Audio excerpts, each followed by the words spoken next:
Hello,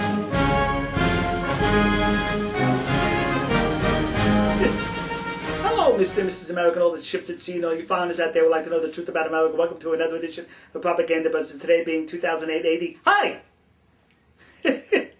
Today we're going to talk about this child.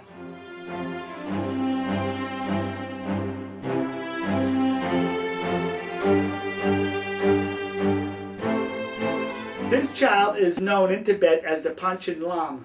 He's known throughout the world as a victim of being kidnapped by the communists in China. That's a little background.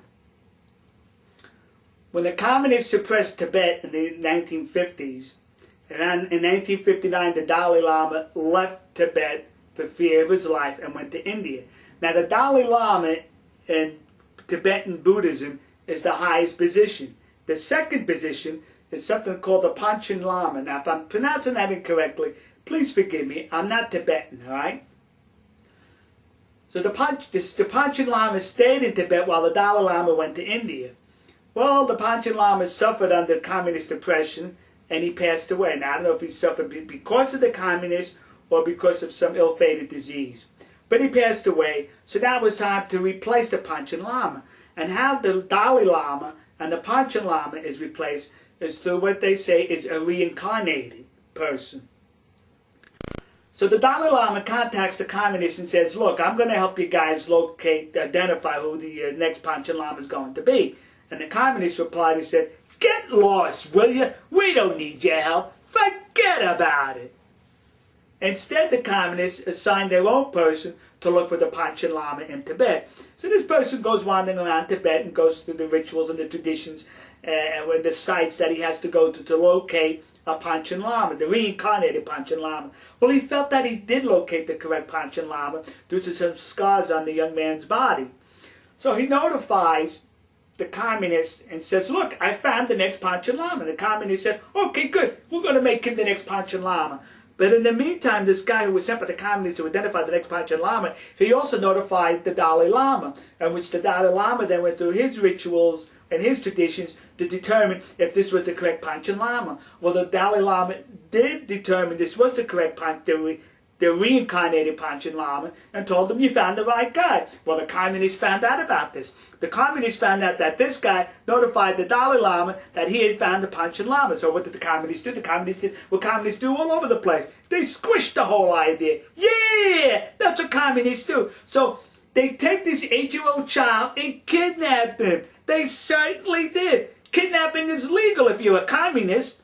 Not only did they kidnap this poor child, they kidnapped his parents too. They weren't happy in ruining the child's life. They had to ruin the parents' life also. So then they kidnapped the Panchen Lama, and who knows where this poor child is, probably in some dungeon. And I'm going to say he's in some dungeon, because if he was living in better conditions, why would the communists block him from the rest of the world? You're blocking this child from the rest of the world because you got him living in miserable conditions. That's it. Case closed. So what they did then, the communists, they appointed their own Panchen Lama, who was not the reincarnated Panchen Lama according to Buddhist tradition.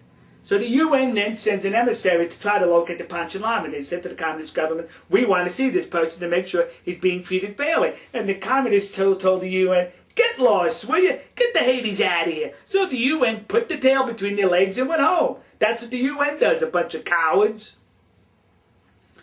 So now we have this poor child in 1995 who was kidnapped, and he's around 18 years old right now.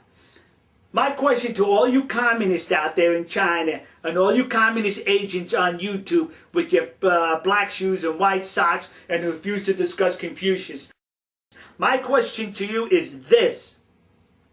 Why is your government so afraid of religion? That's right, they're afraid of religion. When a government is afraid of religion, then that government is insecure and that government has no legitimacy. You are serving an illegitimate master when you serve those communists. That's exactly what you're doing. That poor child. Alright, folks. See ya. God bless you. God bless America. God bless the country you happen to be living in.